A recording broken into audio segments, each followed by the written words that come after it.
Hi guys, welcome to my channel. Guys, आज की video में बात करूंगा ड्राइंग की टिप्स के बारे में। मैं आपको बताऊंगा कुछ इंपॉर्टेंट टिप्स जिनसे आप अपने काम में काफ़ी इंप्रूवमेंट लेके आ सकते हैं अगर आप उनको अच्छे से फॉलो करेंगे। ये टिप्स मैं भी ऑलमोस्ट फॉलो करता हूँ। ये वाली टिप्स वो टिप्स हैं जो कि अब मेरे को ऑलमोस्ट 2 ईयर्स हो चुके हैं ड्राइंग करते हैं, और मेरे को जो सी टिप्स काफ़ी इंपॉर्टेंट लगी और जिन चीज़ों को मैं फॉलो करता हूँ मैं वो वाली टिप्स आपको बताने लगा हूँ, और इससे आप अपने काम में काफ़ी इंप्रूवमेंट लेके आ सकते हैं अगर आप इनको अच्छे से फॉलो करेंगे। So guys, let's get started. और अगर आपने अभी तक चैनल को सब्सक्राइब नहीं करा तो प्लीज़ सब्सक्राइब कर दो और बेल आइकन पे भी क्लिक कर दो। It really means a lot.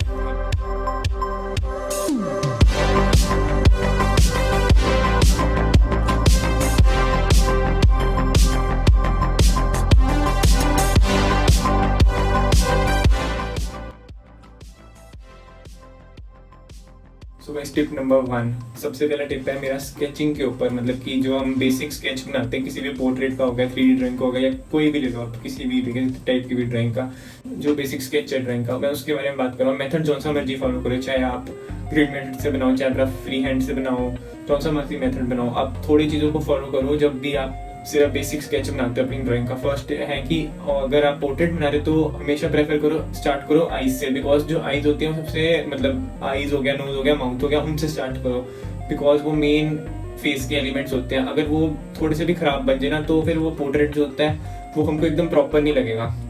इसलिए आप प्रेफर करो कि आप आईज या फिर नोज या फिर माउथ से हमेशा स्टार्ट करो पहले, बिकॉज वो मेन एरियाज होते हैं जहाँ पे हम मिस्टेक कर सकते हैं। अगर ओवरऑल फेस में थोड़ी साइड पे कोई मिस्टेक्स होगी उस पर इतना नोटिस नहीं जाएगा, बट अगर आईज या नोज या लिप्स में कोई प्रॉब्लम होगी तो वो बड़े इजीली नोटिस हो जाता है और हम देख सकते हैं कि वो एकदम प्रॉपर नहीं लगता है। इसलिए जब भी आप पोर्ट्रेट स्टार्ट करो, मतलब कि पोर्ट्रेट का स्केच बनाओ, तो प्रेफर करो कि आप आईज से स्टार्ट कर रहे हैं या फिर नोज से, या फिर आपको जो से एरिया ज़्यादा डिफिकल्ट लगता है उसको प्रेफर करो पहले। तो ये है मेन पहला पॉइंट स्केच का। और दूसरा है कि जब भी आप स्केच बना रहे हो तो उसके अंदर आप मार्क कर लो एरिया जौन से भी है डार्क टोन्स वाले और जौन से भी हाईलाइट्स के, उनको पहले ही मार्क कर लो, ताकि जब आप बाद में उन पे ड्राइंग करो तो आपको पता है कि कहाँ पे हाईलाइट्स आएंगे और कहाँ पे डार्क टोन जाएंगे। और जो सबसे ज़्यादा डार्क टोन होते हैं वहाँ पे पहले ही थोड़ी सी शेडिंग कर सकते हो, ताकि वहाँ पे एकदम से डार्क टोन आप इजीली अप्लाई कर सको। और अगर आपको अपने पोर्ट्रेट का या फिर कोई भी करनी है ड्राइंग तो उसका बैकग्राउंड बनाना है, प्रेफर करो कि बैकग्राउंड एंड में हमेशा बनाओ, बिकॉज बैकग्राउंड तो एंड में भी बन नहीं सकता है, बट अगर हमारी मेन ड्राइंग ही सही नहीं बनी और हमने बैकग्राउंड पहले कर लिया तो उसको कोई फायदा नहीं है। और अगर हमारी ड्राइंग में हेयर है तो, और अगर हम पहले ही बैकग्राउंड कर लेंगे तो हेयर बनाने में बहुत टफ हो जाता है, बिकॉज हेयर जो साइड से होता है हमेशा रफ होता है बॉर्डर एरियाज पे, और अगर हम पहले बैकग्राउंड बना लेंगे तो वो वाले रफ एरियाज हम ड्रॉ नहीं कर पाएंगे बैकग्राउंड पे। इसलिए प्रेफर करो कि बैकग्राउंड हमेशा लास्ट में करो, और हमेशा जब स्केच बनाना है तो वो हमेशा स्टार्ट करो आईज, नोज या फिर माउथ से, जहाँ पे ज़्यादा मिस्टेक होने के चांसेस है। या फिर अगर कोई आप अपनी पर्टिकुलर ड्राइंग किसी और चीज़ की कर रहे हो तो प्रेफर करो वो वाले एरिया से स्टार्ट करना जो आपको ज़्यादा डिफिकल्ट लग रहा है, जहाँ पे आपको लगता है कि आप मिस्टेक कर सकते हो, हमेशा उस एरिया से स्टार्ट करो ताकि आपका टाइम ज़्यादा से ज़्यादा बच सके। अगर मिस्टेक हो भी जाए तो फिर से शुरू से स्टार्ट कर सको। सो गाइस, ये मेरी फर्स्ट टिप जो कि काफ़ी इंपॉर्टेंट है। अगर आप मतलब कि अगर आपको रियलिस्टिक में जाना है तो आपका स्केच डेफिनेटली प्रॉपर होना चाहिए। अगर ये वाली टिप फॉलो करोगे तो आपका स्केच और भी ज़्यादा प्रॉपर हो पाएगा। सो गाइस, ये first tip. So guys, tip number 2, guys ये वाली टिप है डार्क टोन्स, मिड टोन्स और हाईलाइट्स के बारे में। गाइस मैंने ऑलमोस्ट देखा कि जब भी ऑलमोस्ट किसी भी बिगनर का काम देख लो उसके अंदर मेन इशू होता है आप लोगों का कि आप अच्छे से वैल्यू नहीं देते तीनों टोन्स को। सबसे पहले तो होगी डार्क टोन, जो कि होगी बिल्कुल डार्क वाली पेंसिल, जैसे कि होगी 8B, 6B या 4B तक भी कह सकते हो। और उसके बाद आती है मिड टोन वाली, मतलब कि 2B होगी, 3B होगी, और उसके बाद आती है लाइट पेंसिल्स, मतलब कि हाईलाइट्स में, उसमें हम गिन सकते हैं कि मतलब कि B के नीचे वाले हो गए, जैसे कि 2H होगी या 3H हो गई। तो ये वाली जब 3 पेंसिल का कॉम्बिनेशन होता है तो जाके हम अच्छे से रियलिस्टिक पोर्ट्रेट बना पाते हैं। अब अगर मैं आपको अपने पोर्ट्रेट दिखाऊं 2018 में से, जब मैंने स्टार्टिंग करी थी पोर्ट्रेट्स की। सो गाइस, ये पोर्ट्रेट है मेरा ऑलमोस्ट अब 2 साल पुराना। 2018 में जब मैंने पोर्ट्रेट्स बनाने शुरू करे थे, ये उस टाइम का पोर्ट्रेट है। और अब मैं अगर आपको दिखाऊं, और गाइस ये जो पोर्ट्रेट है ये है 2019 के मिड का, मतलब कि ऑलमोस्ट सिर्फ 1 साल का गैप था इन दोनों में। और आप देख सकते हैं इन दोनों में काफ़ी इम्प्रूवमेंट है। बट इनमें मेन फ़र्क क्या है? फर्स्ट ऑफ ऑल, ये वाला पुराना पोर्ट्रेट की अगर मैं बात करूँ, बट इसके अंदर प्रॉब्लम क्या है वाले पोर्ट्रेट में? इसके अंदर मैं बेसिक स्केच की नहीं बात कर रहा, इसके अंदर मैं बात कर रहा हूँ डार्क टोन्स की। इसके अंदर अगर मैं देखूँ तो बिल्कुल लाइट टोन है, इसके अंदर डार्क की कोई वैल्यू अच्छे से नहीं है, जबकि पोर्ट्रेट रियलिस्टिक तभी लग सकता है जब उसके अंदर अच्छे से डार्क टोन्स की, मिड टोन्स की और लाइट टोन्स की वैल्यू है। इसके अंदर लाइट काफ़ी ज़्यादा है, मिड टोन्स भी हैं, बट डार्क टोन्स बिल्कुल नहीं है, इसकी वजह से बिल्कुल अच्छा नहीं लग रहा। अगर मैं आपको अपना कोई और पोर्ट्रेट दिखाऊँ जैसे कि ये वाला, अब इसके अंदर डार्क टोन्स भी हैं, मिड टोन्स भी हैं और हाईलाइट्स भी हैं, और जब ये तीन का अच्छे से कॉम्बिनेशन हो जाए तो आपका पोर्ट्रेट अपने आप एकदम रियलिस्टिक लगने लग जाता है। मिड टोन्स, डार्क टोन्स और हाईलाइट्स, ये तीन का कॉम्बिनेशन आपको प्रॉपर रखना चाहिए। और अगर मैं जितना मैंने नोटिस करा है, काफ़ी मेरे को लोग टैग करते हैं अपनी ड्राइंग्स में, मैं इतना मैंने नोटिस करा है उनमें यही इशू होता है कि कईयों के पोर्ट्रेट बिल्कुल ऐसे होते हैं जिसके अंदर मिड टोन्स की मतलब कि मिड टोन्स होती है, लाइट टोन्स भी होती है, बट डार्क टोन्स बिल्कुल नहीं होती। वो डार्क पेंसिल को सही से यूज ही नहीं करते हैं। और कईयों के पोर्ट्रेट में सिर्फ डार्क टोन्स होती हैं, लाइट टोन्स होती नहीं। तो दोनों ही गलत है मेथड। हमको तीनों को अच्छे से वैल्यू देनी है, डार्क टोन्स को भी, मिड टोन्स को भी, हाईलाइट्स को भी, जिससे हमारा पोर्ट्रेट अपने आप रियलिस्टिक लगने लग जाता है। जैसे ये वाला पोर्ट्रेट है, इसमें भी हाईलाइट्स भी है बिल्कुल लाइट, मिड टोन्स ये वाली और डार्क टोन्स ये वाली। तो जब ये तीन अच्छे से हम मिला देते हैं तो एकदम रियलिस्टिक रिजल्ट निकलेगा आपका। और ये वाले मेथड को जरूर फॉलो करो, मतलब कि तीनों को अच्छे से वैल्यू दो, डार्क टोन्स को भी, मिड टोन्स को भी, हाईलाइट्स को भी। अपने रेफरेंस को अच्छे से ऑब्जर्व करो और अच्छे से डार्क टोन्स की जगह पे डार्क टोन्स को मार्क करो, अच्छे से मिड टोन्स पे मिड टोन्स लगाओ और लाइट टोन्स पे लाइट लगाओ। आपका पोर्ट्रेट अपने रियलिस्टिक लगने लग जाएगा। सो गाइस, ये थी tip number 2। So guys, tip number 3। So guys, tip number 3 है शेडिंग के पैटर्न के ऊपर।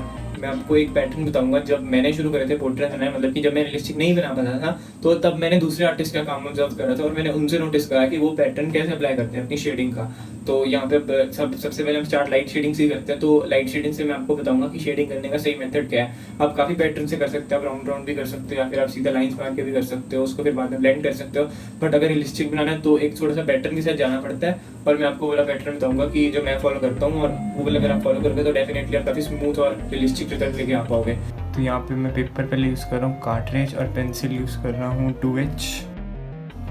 तो गाइस, ज़्यादातर हम सब शेड करते हैं या तो ऐसे या फिर ऐसे या फिर सर्कल वाले, मतलब थोड़े सर्कल पैटर्न में। बट मैं कह रहा हूँ कि आप ये वाले मेथड से ट्राई करना। जैसे मैं अब आपको बताऊँगा, आप बस एरिया सारा फिल कर दो जो भी शेड करना है आपको।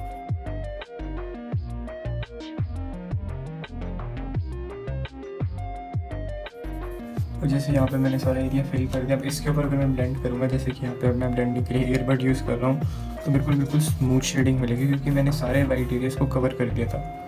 तो यहाँ पे काफ़ी स्मूथ शेडिंग हो गया। और अगर इसके ऊपर मेरे को और भी शेडिंग करनी है तो मैं सेम इसी पैटर्न से एक और लेयर अप्लाई कर दूँगा इसके ऊपर।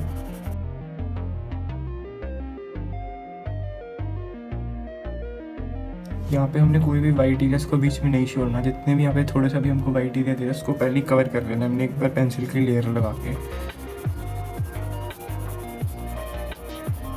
और एक ही फ्लो में जाना है, डायरेक्शन नहीं चेंज करनी पेंसिल की।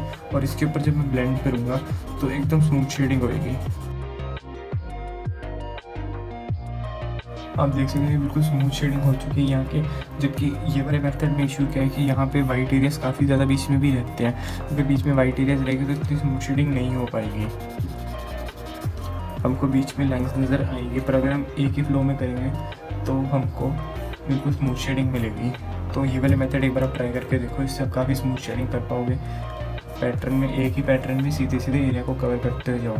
सो गाइस, अगर आप ये वाले पैटर्न से शेडिंग करोगे तो डेफिनेटली आपके रिजल्ट एकदम स्मूथ और मतलब एकदम स्मूथ शेडिंग कर पाओगे। और स्मूथ शेडिंग से अपने आप रियलिस्टिक लगने लग जाता है पोर्ट्रेट। इवन आप उसके ऊपर टेक्सचर्स बनाओ या ना बनाओ, अगर आपकी शेडिंग स्मूथ है ना तो वो अपने आप एकदम अच्छा रिजल्ट लगेगा देखने में, चाहे वो फिर कोई भी ड्राइंग हो। और इसलिए आप ये वाले मेथड से ट्राई करो एक बार, और इससे इसी तरीके से ब्लेंड करने की कोशिश करो, आपका काफ़ी स्मूथली शेडिंग हो पाएगी। So guys, this is tip number 3। So guys, अब मैं बात करूंगा 4th टिप के बारे में। और 4th टिप है टेक्सचर्स के ऊपर। गाइस, अगर आप न्यू हो और आप चाहते हो कि मतलब न्यू हो ड्राइंग में, अगर आप चाहते हो अगर रियलिस्टिक हो और आप ट्राई कर रहे हो बहुत सारे टेक्सचर्स बनाने में अपनी ड्राइंग की, तो मत ट्राई करो। बिकॉज ज़रूरी नहीं है कि टेक्सचर्स बना के रियलिस्टिक रिजल्ट हो सकता है आपको। और रियलिस्टिक मतलब कि टेक्सचर बनाने में काफ़ी टाइम लगता है और काफ़ी मतलब थोड़ा सा आपको अच्छे से आपका हाथ बैठ जाए एक बार ड्राइंग में, फिर ही जाके अच्छे से टेक्सचर बन पाते हैं। इसलिए आप टेक्सचर के पीछे मत जाओ, बिना टेक्सचर के भी काफ़ी अच्छी ड्राइंग कर सकते हो। अगर मैं आपको अपनी एक स्टार्टिंग की ड्राइंग दिखाऊँ ये वाली, मतलब कि जब मेरे को रियलिस्टिक मतलब कि जब मैं रियलिस्टिक पोर्ट्रेट अगर मैं कह सकता हूँ कि अपना वो स्टार्टिंग का था तो ये था। अब इसके अंदर मैं दिखाऊँ तो कोई भी टेक्सचर नहीं है, बिल्कुल प्लेन शेडिंग करी हुई है। इसलिए आप प्रेफर करो प्लेन शेडिंग से स्टार्ट करो। अगर आप बिगनर हो तो टेक्सचर तो बाद में भी सीख सकते हैं, पहले एक बार प्लेन शेडिंग अच्छे से आ जाए उसके ऊपर टेक्सचर बन सकते हैं। बट अगर प्लेन शेडिंग ही नहीं आएगी तो टेक्सचर्स का कोई फायदा ही नहीं है। जब तक मतलब प्लेन शेडिंग ना है तब तक टेक्सचर मत ट्राई करो। एक बार अच्छे से प्लेन शेडिंग सीख लो। इसके अंदर भी सेम वही है, डार्क टोन्स, मिड टोन्स और हाइलाइट्स, प्लेन शेडिंग है बिल्कुल, जबकि फिर भी काफ़ी अच्छा लगता है रिजल्ट देखने में। इसलिए ज़रूरी नहीं है कि टेक्सचर्स और एकदम छोटी छोटी डिटेल्स बनानी। अगर आपको कोई थोड़ी चीज़ मॉडिफाई करनी है आप वो भी कर सकते हो, कोई आपको एलिमेंट ऐड करना है या नहीं करना वो भी प्रेफर कर सकते हो। इसलिए एग्जैक्ट सेम कॉपी करने की जरूरत नहीं है। मतलब अगर आपको लगता है आपको कोई चीज़ डालनी है डाल सकते हो, कुछ चीज़ रिमूव करनी है रिमूव भी कर सकते हो। इसलिए ट्राई करो, स्टार्टिंग में थोड़े सिंपल से पोर्ट्रेट्स ट्राई करो। और अपना ज़रूरी नहीं है कि आपको एक पर्टिकुलर डिटेल्स बनानी है, उसके अंदर बिना डिटेल्स के भी काफ़ी अच्छा रिजल्ट आप लेके आ सकते हो। सो गाइस ये थी टिप नंबर 4। सो गाइस अब मैं बात करूंगा टिप नंबर 5 की और लास्ट टिप की। सो गाइस ये भी एक टिप है टाइम के ऊपर। आप अपनी ड्राइंग्स को ज़्यादा टाइम दो, जितना भी यूजली देते हो आपका रिजल्ट अपने आप अच्छा आने लग जाएगा। आप थोड़ी स्लो शेडिंग करो, अगर आप बिगनर हो, अगर आपको नहीं पता कैसे शेडिंग करनी है तो भी थोड़ी स्लो शेडिंग करो, अपने रिजल्ट अच्छा आने लग जाएगा। मैंने भी स्टार्टिंग में यही करता था, मैं पहले कम टाइम देता था अपनी ड्राइंग्स को, फिर मैंने काफ़ी ज़्यादा टाइम देने लग गया अपनी ड्राइंग्स को और अपने आप इंप्रूवमेंट होती गई मैं अपनी मेथड सीखता गया। इसलिए अपनी ड्राइंग्स को जितना ज़्यादा टाइम दे सकते हो दो। आप ज़रूरी नहीं है कि आपको एक ही वीक में कोई एक अगर आपने पोर्ट्रेट खत्म करना है तो उसको एक ही वीक या फिर एक ही दिन में खत्म करना है, उसको थोड़ा टाइम दो। आप उसको ज़रूरी नहीं कि एक हफ्ते में खत्म करना है, आप उसको दे सकते हो, आप उसको एक मंथ भी दे सकते हो। बट ये है ना, हमको रिजल्ट एंड में अच्छा चाहिए, इसलिए टाइम दो, रिजल्ट अच्छा लेके आओ। और इसके और भी थोड़े से वेज हैं। एक जैसे पर्टिकुलर मेथड है कि जब भी मैं ड्राइंग करता हूँ, यूजुअली मैं क्या करता हूँ कि जब ड्राइंग करते करते एक स्टाइल से मतलब थक जाता हूँ तो क्या करता हूँ मैं ड्राइंग को रिवर्स करके शेड करने लग जाऊँ, तो इससे काफ़ी ज़्यादा मैं आराम से शेडिंग कर पाता हूँ। करते करते थोड़ा सा जैसे मतलब से शेडिंग नहीं हो रही तो क्या करो, अपने बस उल्टा कर लो, उसको उल्टे तरीके से शेडिंग करनी शुरू कर दो। और अगर आप मेरी कोई वीडियोस देखोगे टाइम लैप्स वाले तो आप काफ़ी बार देखोगे कि कितनी जगह पे मैं अपनी ड्राइंग्स को रिवर्स करके शेड कर रहा होता हूँ, क्योंकि इससे काफ़ी ज़्यादा और टाइम दे पाते हैं। क्योंकि फिर हमारे देखने का जो मतलब कि पर्सपेक्टिव होता है बिल्कुल चेंज हो जाता है ड्राइंग को। और इवन कि अगर आप अपनी ड्राइंग को और रेफरेंस दोनों को रिवर्स करके कंपेयर करोगे तो मिस्टेक्स भी एज कम्पेयर टू नॉर्मल जो देख नहीं पा रहे ना वो भी ढूंढ सकते हो अपनी ड्राइंग्स में। और डेफिनेटली ज़्यादा मिस्टेक्स भी ढूंढोगे तो आपको पता चलेगा कि आपकी मिस्टेक कहाँ पे और कहाँ पे आपको ज़्यादा इंप्रूवमेंट चाहिए। तो इससे जितना ज़्यादा टाइम दे सकते हो अपनी ड्राइंग्स को दो। ऑब्जर्वेशन में काफ़ी टाइम लगाओ, बेसिक स्केच बनाने में भी टाइम लगाओ, ताकि अगर स्केच अच्छा बनेगा तो डेफिनेटली ड्राइंग भी अच्छी बनेगी। इसलिए ये वाली टिप्स को अगर आप फॉलो करोगे तो डेफिनेटली आपका काम इम्प्रूव होएगा। और मैंने भी ये वाली टिप्स को फॉलो करा था, इसलिए मैं आपके साथ शेयर कर रहा था। सो गाइस ये थी टिप नंबर 5। मैंने आपको सारी टिप्स बताई जिससे आप डेफिनेटली अपने काम में इंप्रूवमेंट ला सकते हैं। गाइस इस वीडियो में इतना ही। चैनल को प्लीज सब्सक्राइब कर दो, वीडियो को लाइक कर दो और मेरे को कमेंट करके बताओ कि वीडियो कैसी लगी। आप मेरे को नेक्स्ट वीडियो का भी सजेशन दे सकते हो कमेंट्स में। Thanks a lot for watching and please subscribe. Bye.